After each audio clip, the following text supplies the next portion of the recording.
अस्सलाम वालेकुम नाजरीन, आप देख रहे हैं स्टेट क्राफ्ट और मैं हूं सैयद मुजम्मिल शाह। SCO का इजलास अब शुरू होने में कुछ ही देर बाकी है और इसीलिए पाकिस्तान में बैरून मुल्क से वफूद की आमद का जो सिलसिला है वो भी शुरू हुआ। 11 साल बाद चाइनीज़ प्राइम मिनिस्टर पाकिस्तान में मौजूद हैं, जिनका पुरतपाक इस्तकबाल हुआ नूर खान एयरबेस पे। गार्ड ऑफ ऑनर उन्हें दिया गया और इसके साथ साथ बहुत से इंपॉर्टेंट कंट्रीज़ जिसमें हिंदुस्तान भी शामिल है, रूस है, ईरान शामिल है, उनके वफूद भी मौजूद हैं और 40% रकबा जो दुनिया का है वो इन मेंबर कंट्रीज़ पर मुनहसर है। इस सारी सूरत हाल में हुकूमत को एक चैलेंज भी दरपेश था और वो तहरीक इंसाफ की एहतजाज की कॉल थी। तहरीक इंसाफ पर ख़ासी तनकीद भी हुई कि 15 अक्टूबर का ही इंतखाब इस कॉल को देने के लिए क्यों उन्होंने किया। इसके बावजूद PTI के जो मेंबर्स हैं उनकी रिजर्वेशन यही है कि उनके एक्स चेयरमैन से मुलाकात नहीं करवाई जा रही थी। साथ साथ ये कि वो ये डाउट भी करते हैं कि शायद उनकी तबीयत ठीक नहीं है, फिर उन पर कैंटीन जो थी उसको बैन किया गया, अखबार नहीं मिल रहा। इस सारी सूरत हाल में जो बहुत से नून लीग के भी मेम्बरान हैं जो ये कहते हैं कि पहले रोज़ से इस इशू को एड्रेस कर लेना चाहिए था, लेकिन इसके बावजूद ऐसा हो नहीं सका। तहरीक इंसाफ की तरफ से प्रेशराइज़ करने का सिलसिला हुकूमत को जारी रहता है। साथ साथ ये कि एक और चैलेंज जो हुकूमत को दरपेश है वो आइनी तरामीम से मुतल्लिक है। मौलाना फजलुर रहमान साहब ने यह कहा कि काफ़ी हद तक जो रिकन्सिलिएशन है या फिर हमांगी है वो पैदा हो चुकी है। उन्होंने कहा कि जो पहले हुकूमत ने चीज़ें मुसवदे में शामिल की जिसको हमने रिजेक्ट किया, उम्मीद ये है कि उनको वापस ले लिया जाएगा। कौमी मफाद में हम ये सब कुछ कर रहे हैं। तासुर यही लग रहा है कि JUI आहिस्ता आहिस्ता इस सारी सूरत हाल पर हुकूमत से कन्विंस होती हुई दिखाई दे रही है। लेकिन एक तरफ जमात इस्लामी या तहरीक इंसाफ की तरह की जमातें हैं जो ये फील करती हैं कि ये अदलिया की आज़ादी को हार्म करने की बहुत बड़ी कोशिश है और इसके ख़िलाफ़ वो बात भी करेंगे, कैंपेन भी चलाएंगे। इस सूरत हाल में देखना यह है कि क्या हुकूमत दोबारा इस करारदाद को टेबल करने के बाद सेल थ्रू करवा सकती है या नहीं। गुफ्तगू का आगाज़ करते हैं। नून लीग के सीनियर रहनुमा खुरम दस्तगीर साहब हमारे साथ मौजूद हैं। बहुत बहुत शुक्रिया खुरम साहब आपके वक्त का। SCO का इजलास हो रहा है पाकिस्तान में और बहुत से तजिया निगारों की राय में एक खुशाइन चीज़ है, पॉजिटिव साइन है पाकिस्तान के लिए, लेकिन तहरीक इंसाफ की तरफ से जो एहतजाज की कॉल है वो अब तक वापस नहीं ली जा रही और उन्होंने कहा यही है कि आप मुलाकात करा दें हमारे एक्स चेयरमैन से, तो एहतजाज की कॉल हम वापस ले लेंगे। तो इसको 11th आवर तक क्यों ले गई हुकूमत, उनकी डिमांड मान क्यों नहीं ली? जी, एक जमात की ये मुतालबात पर कौमी मफाद को कुर्बान नहीं करना हमें, ये बात वाज़ेह है। और इस वक्त पाकिस्तान का कौमी मफाद ये है कि ना सिर्फ ये कि पाकिस्तान मेज़बान है शंघाई कोऑपरेशन ऑर्गेनाइजेशन के जो सरबराही इजलास का, बल्कि इस वक्त जो एक तो दुनिया में जो सूरत हाल बन रही है उसके हवाले से, लेकिन मुस्तकबिल के हवाले से जहां एक 2 ब्लॉक्स बनने जा रहे हैं, एक मगरबी और एक चाइना के इर्द गिर्द जो इकट्ठा होगा, उसके हवाले से भी इस सरबराही इजलास की इंतहाई अहमियत है। और एक सियासी जमात, उसके बानी चेयरमैन जो इस वक्त ज़ेरे हिरासत है हुकूमत के, उसकी बुनियाद पर पाकिस्तान अपने आज के और आने वाले मफादात को कुर्बान नहीं कर सकता। अच्छा, और अगर पहले रोज़ से इसको एड्रेस कर लेते, अब तो ऑब्वियसली वफूद आना शुरू हो गए हैं, चाइनीज़ प्राइम मिनिस्टर भी 11 साल बाद पाकिस्तान आए हैं, तो अब तो ऐसा कुछ करना वाकई मुश्किल हो सकता है। लेकिन अगर पहले रोज़ से जब PTI ये मुतालबा कर रही थी, जब तारीख आई भी नहीं थी SCO इजलास की करीब, उस वक्त एड्रेस करते ऐसा ना होता। साद रफ़ीक साहब जो आपकी पार्टी के रहनुमा हैं वो ये कह रहे हैं कि एहतजाज का उज़र ख़त्म कर देना चाहिए था पहले से। ये उसकी कोशिश की जा सकती थी, लेकिन आप ये देख रहे हैं कि तहरीक इंसाफ का जो फाशिस्ट रवैया है कि वो अपनी एहतजाज की कॉल को, यानी सड़कों पर अगर अनारकी और तशद्दुद होता है उसको एक दफा नहीं, ये पहली दफा नहीं है, बारहा इस्तेमाल करते हैं हुकूमत को ब्लैकमेल करने के लिए। ये ना हुआ तो ये हो जाएगा, ये ना हुआ तो ये हो जाएगा। तो यहाँ एक रास्त मौका है हुकूमत के पास, इसमें वाज़े हम कह सकते हैं कि जो भी पाकिस्तान के अंदरूनी सियासी खलफशार भी है, इत्तफाक के राय की कमी भी है, लेकिन उस सब को हम चंद दिनों के लिए मौखर कर सकते हैं जब तक हमारे सारे मेहमान जो हैं वो खैरियत से वापस नहीं लौट जाते, फिर सियासत शुरू कर लेंगे। अच्छा, वैसे तो अडयाला जेल की जो इंतज़ामिया है वो तरदीद कर रही है खुरम साहब, लेकिन PTI के बहुत से रहनुमा ये क्लेम कर रहे हैं, उमर अयूब साहब ने भी कहा कि वो कैद तन्हाई में हैं, अखबार तक उनको दिया नहीं जा रहा, ख़बरें देखने नहीं दी जा रही, फिर कैंटीन भी जो पहले उनको अवेलेबल थी वो भी उन पर बैन कर दी गई है, तबीयत भी उनकी ठीक नहीं है। तो आपको लगता है कि इस सारे कंसर्न को एड्रेस करना इम्पोर्टेंट है? एटलीस्ट फॉर्मर प्राइम मिनिस्टर का प्रोटोकॉल तो उनको मिलना चाहिए। जी, लेकिन ये वो सियासी डेमागॉग हैं जिन्होंने हमें भाषण दिए थे कि दो नहीं एक पाकिस्तान। तो वो अब किस अखलाकी पेडेस्टल पर खड़े होकर वो तमाम मराहत, आसानियां, आराम मांग रहे हैं जो पाकिस्तान के बाकी 2.25 लाख कैदियों को मुयस्सर नहीं है। ये तो फिर इंतकामी सियासत हुई ना, अगर आप कह रहे हैं कि अपने दौर में वो यही करते थे, हमने भी यही करना है। नहीं जी नहीं, वो ये करते नहीं थे, वो ये कहते थे। अगर मैं आपके नाजरीन को याद करा दूं, कहते थे दो नहीं एक पाकिस्तान। वो अमेरिका जाकर धमकियां देते थे कि वो एक और साबिक वजीर आजम से तमाम बरात वापस ले लेंगे। वॉशिंगटन में उनकी तकरीर आज भी रिकॉर्ड का हिस्सा है। लेकिन उसके बावजूद मैं ये जरूर कहूंगा कि तहरीक इंसाफ के लीडरान के जो गुफ्तगू है उसमें झूठ ज्यादा है, सच कम है। उनको जो मरात अवेलेबल थी वो हैं, सिर्फ उनकी मुलाकात पर पाबंदी लगाई गई है। और मुलाकात जो है वो किसी भी तरह किसी कैदी का लामहदूद हक नहीं है। हमें खुद याद है कि जेल मैनुअल हमें ही बार बार पढ़ाया जाता था कि हफ्ते में एक दफा मुलाकात होगी। और राना सनाउल्लाह के केस में तो हम सबको मना कर दिया गया था कि सिर्फ उनका खानदान उनसे मिलेगा। तो लिहाजा ये सारे जो कानूनी इशूज हैं उसको हुकूमत या रियासत के गले पर छुरी रख बना देना और कहा जी अगर आप ये करेंगे वरना हम तो एहतजाज करेंगे एससीओ वाले दिन। लेकिन इशू यही है कि हम सबको फोकस इस बात पर करना है कि चंद दिन के लिए अगर हम एक शख्स की जो लामहदूद अना है उसको साइड पर रखकर पाकिस्तान के मफाद का सोच सकें, तो कितना ही अच्छा होता है कि अगर पीटीआई के लीडरान ये कहते हैं कि हम अभी 3 दिन के लिए अपनी सियासत को मौखर करते हैं, जब तक ये नहीं हो जाता हम फिर एहतजाज कर लेंगे। तो गालिबन हर तरफ से ना सिर्फ इसकी तहसीन होती बल्कि हुकूमत के जहन में भी यही आता है कि अगर कोई जमात जो है वो जो एक तहजीब के नॉर्म्स है उसके मुताबिक बात कर रही है तो जरूर उसमें पेशरफ्त होनी चाहिए। लेकिन उनकी तरफ से हमेशा ही एक थ्रेट है, तशद्दुद की धमकी है और एक भड़क है कि ऐसे नहीं होगा तो ऐसे हो जाएगा।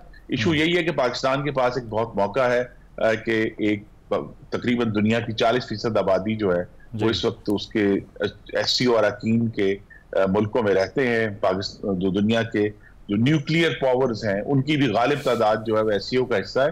तो आने वाले दिनों में एससीओ की जो अहमियत है उसने बढ़ना है। और इस आज जो इजलास इंशाल्लाह कल और परसों होगा उसमें पाकिस्तान के पास मौका है कि वो एक अर्ली लीडरशिप जो है उसका मुजाहरा कर सके। तो जो अर्ली लीडरशिप है वो किसी जमात की तो मीरास नहीं है। मतलब अगर मैं ये कहूँ कि जी एससीओ तो सिर्फ हमारा इसलिए कि मियां नवाज शरीफ ने जुलाई 2017 में जब फुल मेंबरशिप मिली थी पाकिस्तान को तो वज़ीर आज़म नवाज शरीफ, तो लिहाजा एससीओ जो है वो मुस्लिम लीग नून का जो है वो सब्जेक्ट है। लेकिन ऐसी बात नहीं है। ये पाकिस्तान के हर आने वाली हुकूमत का, हर आने वाली जमात की हुकूमत का ये उनके लिए एक ऐसी लेगेसी है जिसके ऊपर हमें तामीर करनी है, तकरीब नहीं करनी। बिल्कुल, इसकी इंपॉर्टेंस से तो कोई इनकार नहीं है। एक और महाज पर चैलेंज हुकूमत को दरपेश है वो आईनी तरमीम का है। उस पर क्या बता सकते हैं आप? मौलाना साहब ने बात की कि काफ़ी हद तक रिकन्सिलिएशन हो रही है। क्या डिफरेंस था उनके मुसव्वदे में, आपके मुसव्वदे में? और ये कॉन्फिडेंट है हुकूमत कि अब वो आपके कैंप में ही हैं और अब तहरीक इंसाफ वाला ऑप्शन मौलाना साहब ने साइडलाइन कर दिया? जी, इस वक्त तक तो सब इशारे मुस्बत हैं क्योंकि हुकूमत ने भी अपना जो स्कोप था, जो उसकी वसत थी आईनी तरमीम की, उसको बहुत महदूद किया है, उसको मिनिमाइज किया है। तो जितना एजेंडा मिनिमल होगा उतना ज्यादा कंसेंसस का जो स्कोप है वो बढ़ता है। तो अब यही तवक्को है कि जैसे ही एससीओ खत्म हो जाता है तो उस मिनिमल एजेंडे के ऊपर जो है वो सब जमातें मिलकर पेशरफ्त करेंगी। और ये जरूर मैं बार बार याद करा दूं कि जो मुसव्वदा है जिसके ऊपर बहस हमें करनी है वो तभी हमारे सामने आएगा जिसकी काबीना मंजूरी दे देगी, तब हम इस पर संजीदगी से और वेरीफाइबली बात कर सकते हैं। जब तक काबीना किसी जो है वो लेजिस्लेशन को अप्रूव नहीं करती, ये सब क्या सराहियां हैं कि उसमें क्या हो रहा है। पिछली बार मैं जरूर कह सकता हूं कि पहले के मुकाबले में बहुत एक महदूद तरमीम है जो सामने आई। पिछली बार तो काबीना खुद लाइल्म थी ना, इस बार ऐसा तो नहीं होगा? जी नहीं, इस दफा तो सब इसको डिस्कस कर रहे हैं और जो असल से सिग्नल होता है कि कानून साजी होने जा रही है वो तभी सिग्नल आता है जब काबीना उस मसवदे की मंजूरी दे देती है। जमात इस्लामी समझती है कि चीफ जस्टिस भी अपना लाने के लिए आप ये सब कुछ कर रहे हैं। What if they are joined with PTI और एक और चैलेंज आपको दरपेश हो, सड़कों पे धरने शुरू हो जाएं फिर? जी देखिए, ये जो चैलेंज है या धमकियां हैं, इसकी बुनियाद पर जो रियासत के अंदर हमें इस्लाह करनी है उसको रोका नहीं जा सकता। ये थ्रेट हमेशा रहेगी। और चूंकि सियासत है, आज जिस तरह बहुत सारे माजी के जो वाकयात हैं, जो हम कहते हैं कि ये 18वीं तरमीम जो है वो मुस्बत थी और उसने अच्छा काम किया, उस वक्त वो भी बहुत कंट्रोवर्शियल थी। उस वक्त भी कुछ यही जमातें गालिबन जो है वो धमकियां देती थी। तो उसकी बुनियाद पर तो अपनी पेशरफ्त को रोका नहीं जा सकता, लेकिन ये हुकूमत की कोशिश है कि हम इस पे ज्यादा से ज्यादा कंसेंसस हासिल करें, सबको दावत दें, और आईनी तरमीम में जितना ज्यादा कंसेंसस होगा उसके लिए उतना ही बेहतर है, क्योंकि आईन की तरमीम है, कोई एक आर्जी कानून नहीं। लेकिन हम पूरी कोशिश करेंगे कि हम इस पे कंसेंसस हासिल करें। लेकिन खुर्रम साहब, उस पर टाइम तो दरकार होता है ना। मौलाना साहब ने कहा 18वीं तरमीम पे 9 माह लग गए थे। बिलावल साहब की बात सुने तो वो कहते हैं 25 से पहले करनी पड़ेगी। हुकूमत की बात सुने तो वो उससे भी ज़्यादा उजलत में थी लास्ट टाइम। आपने इतना वक्त क्यों नहीं दिया कंसेंसस डेवलप करने के लिए? क्या कुछ शख्सियात के आने और जाने का फैक्टर आपके जहन में था? जी, तमाम जो वक्त की ज़रूरियात हैं वो सामने रखी जाती हैं, लेकिन ये हकीकत है कि सुप्रीम कोर्ट जो अपनी मौजूदा हालत में जो उसका बहुत ज़्यादा वक्त, बल्कि गालिब वक्त जो है वो इन आईनी और सियासी केसेस में सर्फ हो रहा है। तो अगर एक आईनी अदालत बनती है तो अवाम को जो डिस्पैच है उनकी अपीलों का, तकरीबन कोई 49 से 55,000 अपीलें हैं जो पेंडिंग हैं, उनको डिस्पैच में मदद मिलेगी। और जिस तरह मैंने कहा, नीयत के ऊपर तो बहस लामहदूद है। जिस वक्त भी आप कोई करेंगे तो आपकी नीयत पर शक किया जा सकता है। असल इशू यही है कि 14 साल से एक जो हमने तजर्बा किया था 19वीं तरमीम के बाद, वो तजर्बा नाकाम हुआ है। जो अदलिया है वो अपने अंदर आज खुद इस्लाह करने में नाकाम है, वो पाकिस्तान के अवाम को डिलीवरी करने में नाकाम है। और जो एक ट्रॉयका गुजरा है चीफ जस्टिस का, साकिब निसार साहब और गुलजार साहब, खोसा साहब भी बल्कि चौथे बंदियाल साहब, उन्होंने तो सुप्रीम कोर्ट की जो अथॉरिटी है उसका इतना बेजा और लामतनाही इस्तेमाल किया है कि वक्त आ गया कि पार्लियामान इसमें सुप्रीम कोर्ट का जो असल मकसद है उसको उस तरफ फोकस करे। इसका हल तो डीपोलिटिसाइजेशन ऑफ द कोर्ट्स था ना, इससे तो मजीद पोलिटिसाइजेशन नहीं हो रही? नहीं, देखिए, इस वक्त जितने भी जजेस 14 साल से, ये हमारे सामने है एक तजुर्बा। 14 साल से हम देख रहे हैं कि गालिब तादाद उन हजरात और खवातीन की है जिनको अदलिया ने खुद पिक किया और प्रमोट किया। क्या उससे हम किसी भी तरह बेलाग तरीके से कह सकते हैं कि अदलिया की कारकर्दगी आज बेहतर है 14 साल पहले के मुकाबले में? वो बेहतर नहीं है, बल्कि बहुत सारे मामलात में खराबी बढ़ी है। तो अगर एक मामला जो है वो हमें नजर आए कि उसमें खराबी है, तो उसमें जरूर हमें कोई ना कोई इस्लाह की सूरत निकालनी चाहिए।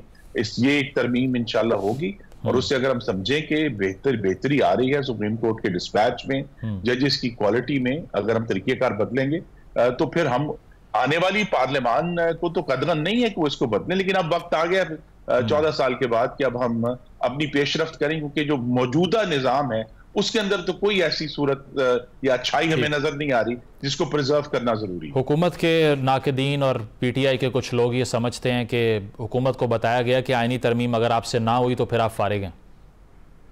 नहीं, देखिए, ये अफवाहें और गुफ्तगू अच्छी बात है, उन्होंने कर दी है। टॉक शोज के लिए जो है वो मवाद मिलता रहेगा। इशू मैं फिर दोहरा दूं कि 19वीं आईनी तरमीम में, जिसमें उस वक्त की आला अदलिया ने मैं उस 18वीं और 19वीं दोनों में वोट डालने वालों में शामिल हूं और उस वक्त के तमाम मामलात का आईनी शाहिद हूं। उस वक्त की अदलिया ने उस वक्त की हुकूमत को एक मजबूर किया, और एक नई चूंकि अदलिया बहाल हुई थी तो उनका एहतराम किया गया और उनकी बात मानी गई।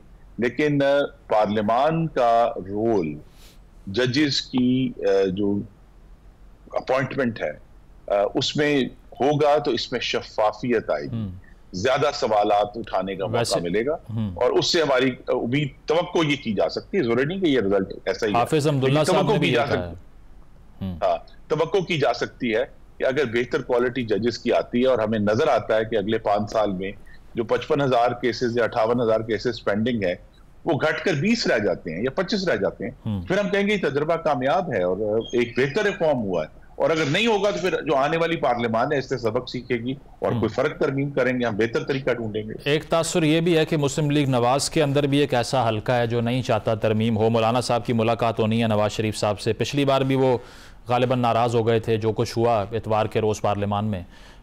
नवाज शरीफ साहब ऑन बोर्ड हैं कम्प्लीटली इस पे? जी बिल्कुल ऑन बोर्ड हैं, और जिससे मैंने कहा हम सब ने अपने हाथों से ये 18वीं और 19वीं तरमीम की थी, और उसके बाद हमने ये देखा कि, और मैं दुख से ये बात मैं कर रहा हूँ कि अदलिया की जो खुद मुख्तारी थी वो अदलिया की के इक्तदार में तब्दील होना शुरू हो गई वक्त के साथ। अच्छा। तो हमारा ये ख्याल था कि उनकी खुद मुख्तारी जो थी, उन्होंने इक्तदार में अपना एक हिस्सा तलाश करना शुरू किया, जो कि हमें नजर आया साकिब निसार साहब के दौर में खास तौर पे, उसके बाद बंदयाल साहब के दौर में, बीच में खोसा साहब और गुलजार साहब का भी एक अरसा था। ये जो अदलिया का एग्जेक्टिव के अंदर बहुत ज्यादा दरअंदाजी और जो आइन ने उनको जो इख्तियार दिया है उसका एग्जेक्टिव के मामलात में बेहद और बेजा इस्तेमाल, और 2 केसेस तो हमारे सामने, परवेज इलाई केस और ये सुन्नी इत्तेहाद काउंसिल केस, जिसमें अदलिया ने अपनी जो इख्तियारात थे उसे एक मुहिम तजावज करके आइन को लिखा। ये जो, अगर हम चाहते हैं कि आइन की सरबुलंदी हो तो ये अब वाजे है कि आइन की जो आखिरी पनाहगाह है वो सुप्रीम कोर्ट ऑफ पाकिस्तान नहीं है, वो बिलाखिर पार्लियामान। और 63A के फैसले के बाद हम एक्सपेक्ट करें कि कुछ डिफेक्शन करेंगे तहरीक इंसाफ के लोग जिनसे आप राब्ते में हैं? इल्ज़ाम भी लग रहे हैं पैसे बांटे जा रहे हैं। देखिए, मैं बड़े अदब से अर्ज करूंगा कि तहरीक इंसाफ के लोगों को जबरदस्ती तहरीक इंसाफ करार नहीं दिया जा सकता। ये सब लोग अपने इनके पास मौका था इलेक्शन के बाद, ये कहते कि जी हम आजाद हैं, हम किसी जमात के रुकन नहीं हैं, और बाद में जब भी उनको, लेकिन इन सब ने अपने दस्तखतों से एक बयान हल्फी देकर सुन्नी इत्तेहाद काउंसिल में शमूलियत इख्तियार की थी।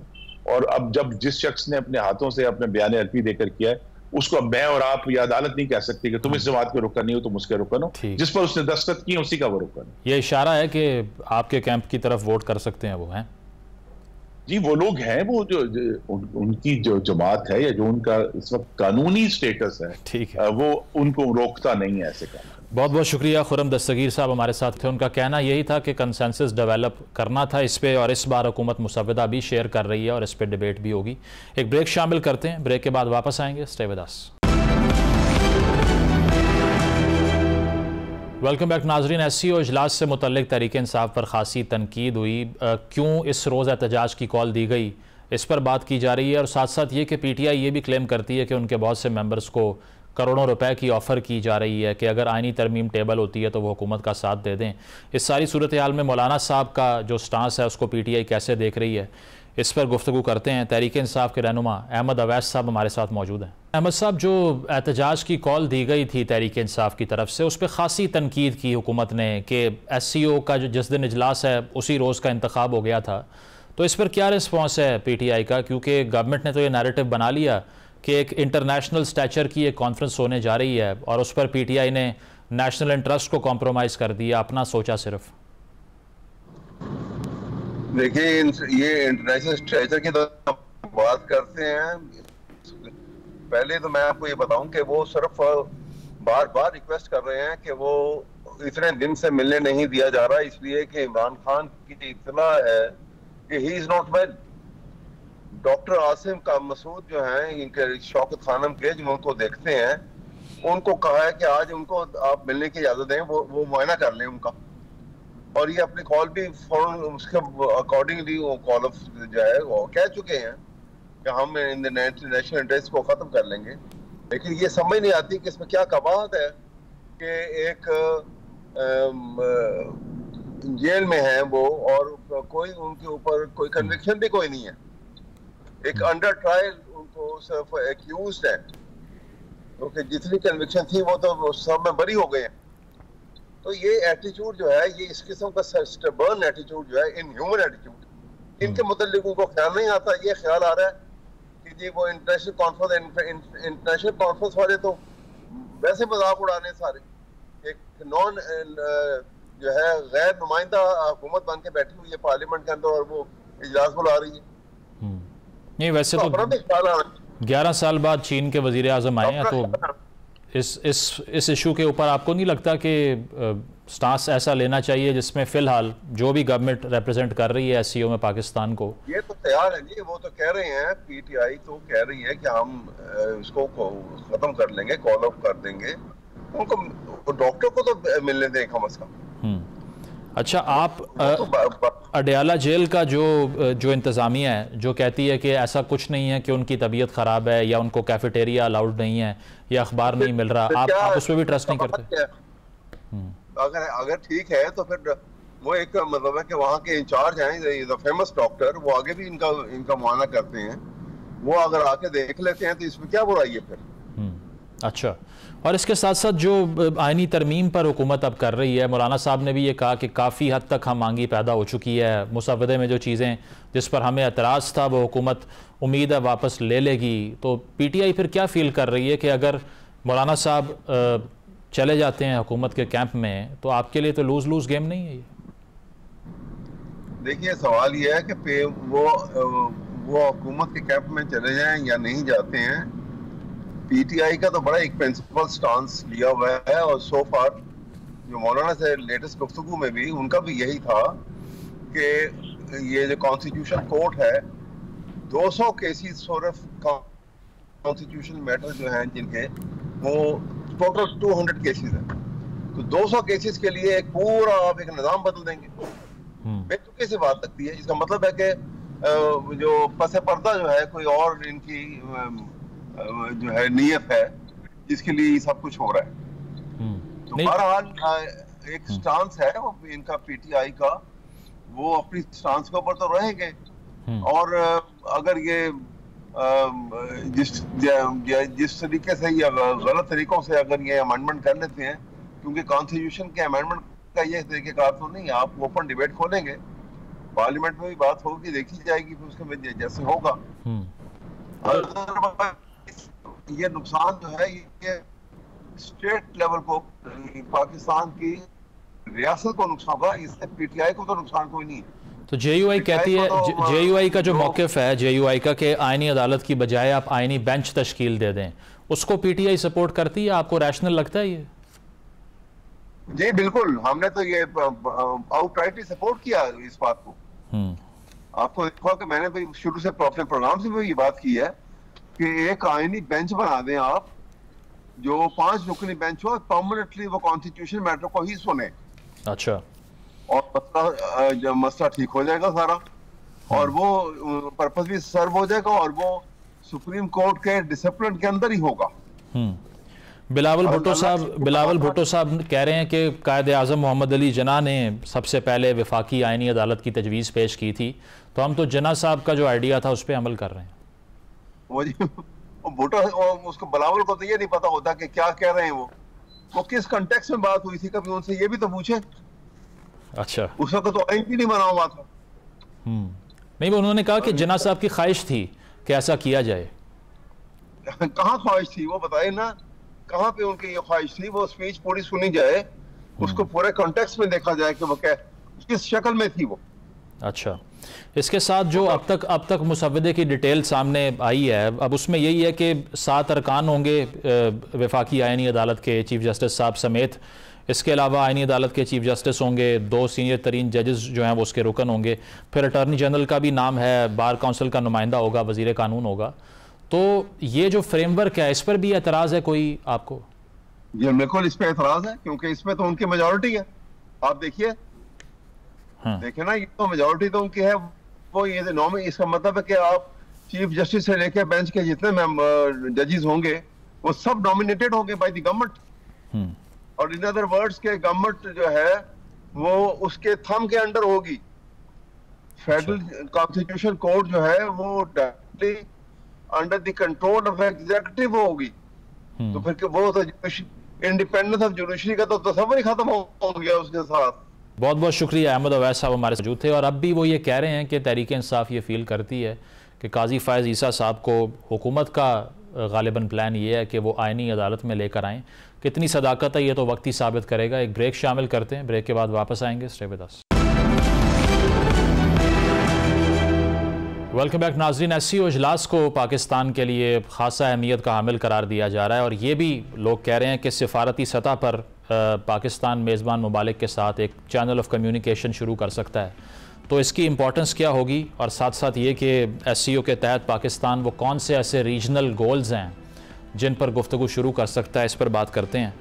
सीनियर तजिया निगार इम्तियाज़ गुल साहब हमें ज्वाइन कर रहे हैं। बहुत शुक्रिया इम्तियाज़ साहब आपके वक्त का। SCO का जो इजलास हो रहा है पाकिस्तान में, क्या सिग्निफिकेंस इसकी देखते हैं इंटरनेशनल स्टेज पे? गवर्नमेंट ये फील करती है कि 11 साल बाद चाइनीज़ PM पाकिस्तान आ रहे हैं, तो एक बहुत अहम ये कॉन्फ्रेंस है। उसकी वजह ये है कि कुछ लोग ये भी समझते हैं कि जिस तरह NATO वेस्ट में है, ये उसके पैरेलल एक ऑर्गेनाइजेशन बनने जा रही है। आप फील करते हैं कि उसके अल्टरनेटिव के तौर पे रूस और चीन ने SCO को देखना शुरू किया? जी शुक्रिया। देखिए SCO और NATO दोनों के अहदाफ बिल्कुल मुख्तलिफ हैं और इसलिए अगर कोई इसको शंघाई कोऑपरेशन ऑर्गेनाइजेशन को NATO के मुतबादिल या उसके एक मुतवाज़ी क़ुव्वत के तौर पे देखती है तो मेरा ख्याल है वो थोड़ा सा मुनासिब तज्जिया नहीं है, क्योंकि शंघाई कोऑपरेशन ऑर्गेनाइजेशन का बुनियादी मैंडेट ये इब्तिदा हुई थी इसकी मनशियात के ख़िलाफ़ जंग से और आहिस्ता आहिस्ता उसमें सिक्योरिटी का जो एलिमेंट है वो भी शामिल हो गया। तो दूसरी बात यह है कि NATO के पास ममालिक बहुत ज़्यादा हैं, उसमें दुनिया के जो बड़े ममालिक हैं, जो G20 भी जिसको कहते हैं, उसकी गालिब अक्सरियत वो NATO में शामिल है। उनके पास माली वसाइल बहुत ज़्यादा हैं। वो इत्तेहाद उसको बने हुए 50-60 साल हो गए हैं। तो इस वजह से, और उसके फिर अहदाफ भी मुख्तलिफ हैं। बुनियादी तौर पे उसके अहदाफ हैं चीन और रूस को कंटेन करना, उनको उनके जो फैलता हुआ असर नफूज है उसको महदूद रखना। शंघाई कोऑपरेशन ऑर्गेनाइजेशन के इस नौयत के कोई अहदाफ नहीं है, बल्कि उनका बुनियादी मकसद है कि इस खित्ते में कनेक्टिविटी यानी एक दूसरे के साथ रवाबित को बेहतर बनाना, सिक्योरिटी के मामलात में ताउन करना और मनशियात जो कि एक अफ़गानिस्तान से जो ओरिजिनेट करती हैं उनकी बाकी मुल्कों को तरसील या स्मगलिंग जो है उसको रोकना है। तो अहदाफ दोनों के मुख्तलिफ हैं, लिहाजा इनका मवाजना जो है मुनासिब नहीं है। इम्तियाज़ साहब, इसके अलावा अगर देखा जाए तो रीजनल कोऑपरेशन बड़ी इंपॉर्टेंट होती है। यूरोपीय यूनियन से अगर हम मिसाल ले लें कि किस तरह पूरा यूरोप थ्राइव किया, उसकी वजह से पाकिस्तान और हिंदुस्तान की अगर बात करें तो सार्क अनफॉर्चुनेटली डिसफंक्शनल दिखाई देती है। Could this be an alternative कि SCO के तहत रीजनल कोऑपरेशन ना सिर्फ हमारे लिए बल्कि जितने ईस्टर्न कंट्रीज़ हैं वो हो सके?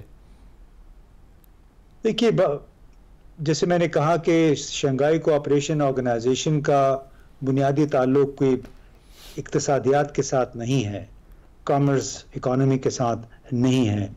लिहाजा इनका ले दे के जो फोकस रह जाता है वो है सिक्योरिटी, इंसदादी, दहशतगर्दी। और मेरा ख्याल है कि अभी कुछ अरसे तक उन्होंने यही काम करना है, क्योंकि अगर तो आप इस किस्म के ग्रुपिंग को बहुत ज़्यादा ताकतवर ग्रुप के तौर पे अगर बढ़ाना चाहते हैं, उसके लिए फिर इक्तिसादी माली वसाइल बहुत ज़्यादा चाहिए होते हैं। और इस मौके पे न तो रूस इस पोजीशन में, न ही चीन किसी भी किस्म की ऐसे प्रोजेक्ट में सरमायाकारी नहीं करना चाहता जिससे महाजराई में इजाफे का खदशा हो, क्योंकि चीन और अमेरिका की जो अप्रोच है वो बुनियादी एक फ़र्क है।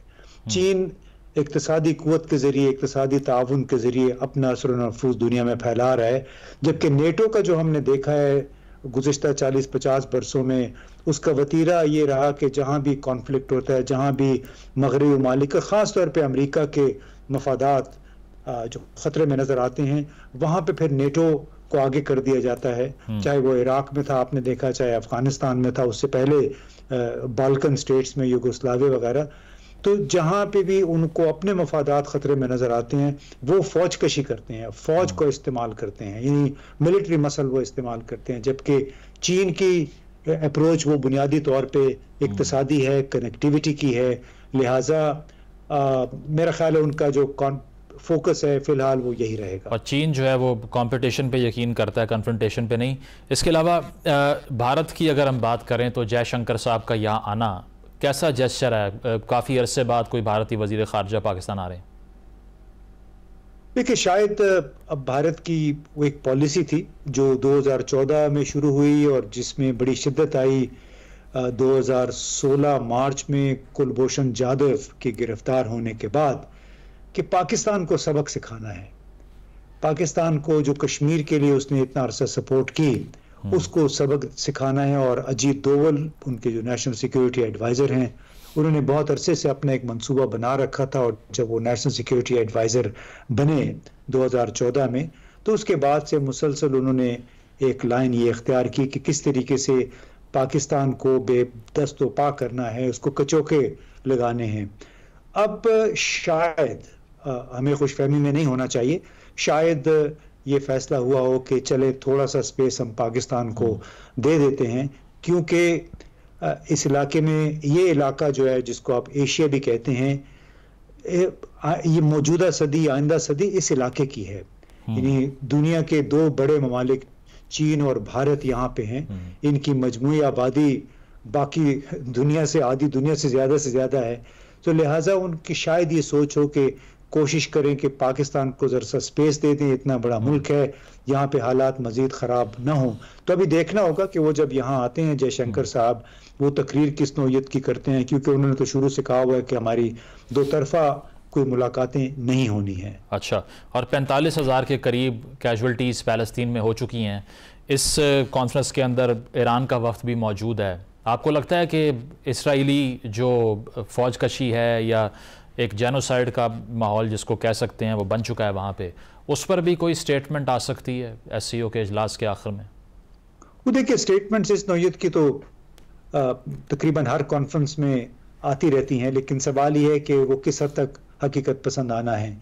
क्या इस नौयत के बयानात देने से इसराइल को अमेरिका, ब्रितानिया, जर्मनी, फ्रांस जैसे बड़े ममालिक की जो हिमायत हासिल है, क्या वो हाथ खींच लेंगे? अभी अमेरिका ने फैसला किया है कि एक एयर डिफेंस सिस्टम मजीद इसराइल को दिया जाएगा मुमकिना ईरानी हमले के पेश नज़र।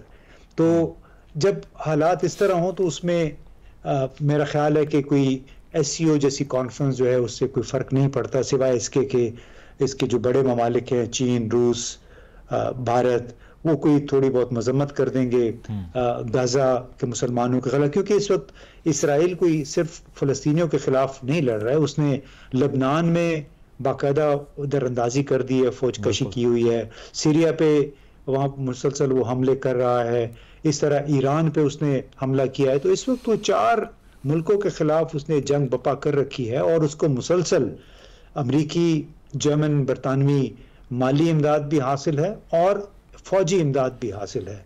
उसमें मैं नहीं समझता कि SCO जैसी कॉन्फ्रेंस या जैसे इदारे जो हैं कोई अपना किरदार अदा कर सकते हैं। अच्छा, एक और ग्लोबल सिक्योरिटी का कंसर्न है, वो यूक्रेन रशिया वॉर है और रशिया भी इस कॉन्फ्रेंस का हिस्सा है। तो मुकम्मल हिमायत का ऐलान होगा रूस को लेकर इस कॉन्फ्लिक्ट में, या कुछ कंट्रीज ऐसे हो सकते हैं जो न्यूट्रलिटी मेंटेन करेंगे अपनी? बुनियादी तौर पे लगता यह है कि न्यूट्रलिटी पे ही तवज्जो दी जाएगी। किसी शंघाई कोऑपरेशन ऑर्गेनाइजेशन के किसी भी रुकन मुल्क ने खुलकर रूस की मजम्मत नहीं की कि उसने यूक्रेन पे क्यों चढ़ाई की, बल्कि चीन उसमें पेश रहा और उसने कहा कि कोई इसका दरमियानी हल, पुरअमन हल तलाश किया जाए। तो चीन के, रूस के वजीर आज़म का यहाँ पे आना, उसके इतने बड़े वफ्द का, वो सिर्फ इस वजह से नहीं आया कि यहाँ पे उसकी मजम्मत की जाएगी या फिर मुकम्मल हिमायत की जाएगी, बल्कि वो समझते हैं कि जहाँ जहाँ बैन अक़वामी एक फोरम होता है उसमें शिरकत ज़रूरी होती है, अपना नुक्ता नज़र दूसरों के गोश गुजार करने के लिए, दूसरों के साथ बातचीत करके अपने हक में राय आमा हमवार करने के लिए। सही, बहुत बहुत शुक्रिया। इम्तियाज़ गुल साहब मौजूद थे। नाज़रीन, एक ब्रेक शामिल करेंगे, ब्रेक वापस आते हैं, स्टे विद अस। नाज़रीन, प्रोग्राम आपने मुलाहिज़ा किया, फीडबैक ज़रूर दीजिएगा। इजाज़त दीजिए, अल्लाह हाफ़िज़।